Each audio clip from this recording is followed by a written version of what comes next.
Question number 5. What is your opinion of a flat tax with no deductions? Now, on this question, I'm not trying to be mean, Greg, but it tells me you didn't watch my other videos. I don't agree with a flat tax. Okay?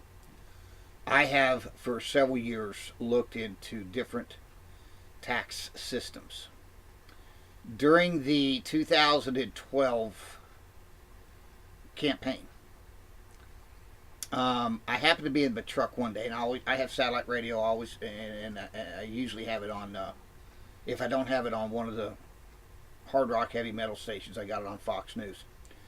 And I think I was coming back from the bank or something, but anyhow, they were talking to somebody on there who was talking about a tax, a consumption tax. And I don't remember who they were talking to, but I was listening to what they said. A couple years before, over in Macon, Georgia, I had seen a little piece of paper people were passing out proposing a flat tax. And what I done was I sit down and I started thinking about the way we tax. We pay income tax and stuff.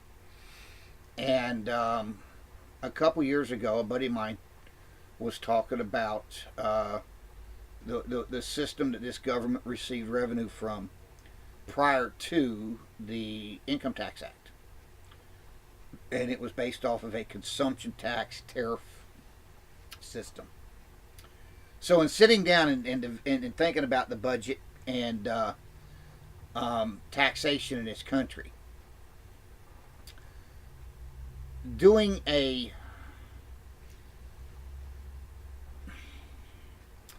the person talking on Fox News that day was talking about implementing a 1.5–2% consumption tax on everything sold in the United States, and the purpose for it was a good reason, and that reason was you got 11–12 million illegals in this country who don't pay income tax. They work under the table because they're not legally allowed to be employed, and but they spend that money. They buy TVs, they buy clothes. You also have the criminal element in this country. Crime is a multi-billion-dollar industry, so to speak. But they don't pay taxes on that money. It's all done under the table. It's all cash. But they buy things with it. They buy clothes, they buy stereos, they buy TVs, etc., etc. So by implementing a consumption tax, small one, then when these people who currently don't contribute income tax to the revenue stream of the federal government would now contribute some to it. Well, the problem is, to do anything in this country, the previous questions, the future questions that I'm fixed to answer for you, we got to have money.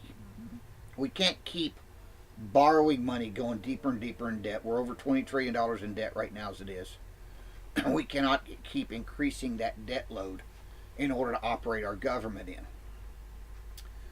By that small consumption tax with the current taxation system of federal income tax, you're never going to raise the revenue stream high enough to balance the budget, let alone try to pay off the national debt. So I started looking at the flat tax system. Now, unfortunately, the internet, you can't always find the specific information you need on the internet. But to develop a flat tax, let's say 15%, as an example, just for argument purposes. As a matter of fact, I believe that's predominantly the percentage that I've heard most people talk about when they talk about the flat tax system. You're actually going to decrease the government's revenue by just taxing every employer or every employee.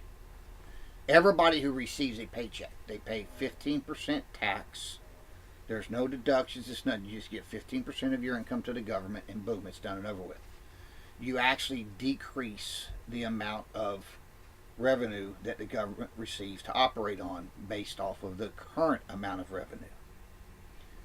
Therefore, you're not going to increase, you're not going to balance the budget, You're never going to pay off the national debt. It's just going to continue to grow. So I'm against a straight flat tax, period. One of the things that I thought about was a graduated flat tax. You start off at 7.5%. Increase the non-taxable income. In other words, you have to earn up to this point before you actually are required to pay taxes. And then you start off at 7.5%, and it goes up 2.5% after that, up to a max of 25%. And it's in increments. Now, part of the problem with trying to figure that one out was there's nothing in the government's records that tells me how many people earned these blocks of income for me to be able to get an accurate amount of what the government revenue would be. But the one thing in all of these investigations that I have been able to determine is that you will never be able to tax through income tax. You will never be able to receive enough revenue into the government to truly be able to pay the bills and pay off the national debt. As a matter of fact, it's almost impossible to raise taxes through taxation enough income for the government to be able to continue operating on as the future goes forward. Because we all know prices are going to go up on a regular basis. Cost of everything goes up. Nothing we can do about that. So, if you look through my budget video, you will see my proposal is, what I'm going to do when I get into the Senate, is we're going to eliminate federal income tax completely. Zero corporate tax rate, no taxes taken out, no federal taxes of any sort taken out for any reason. And we're going to implement a 20% consumption tax. What we have now, and this is where the flat tax is also in play at, is you have a government revenue system based off of a worker-based system. In other words, more people working, more people paying taxes, the revenue goes up. But it's a very insignificant amount that goes up. And there's a limited number of people to work. If you notice right now, we're at one of the highest workforce participation rates ever in this country. And the revenue stream has barely moved. Before the tax cut, the revenue stream to the government went up very minimal amount. So if we had a 100% workforce participation rate in this country, I would venture to guess, and this is only a guess, I have no way to make a determination about this. There's nothing that you can come up with. There's nothing that you can find on the internet or any website that gives you exact figures on this.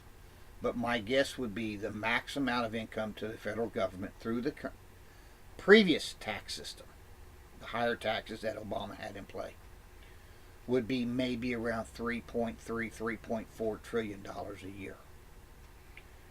Now, we could trim the budget by my plan of restructuring the government to bring the federal budget down under that, where we have a balanced budget with a very minuscule surplus every year.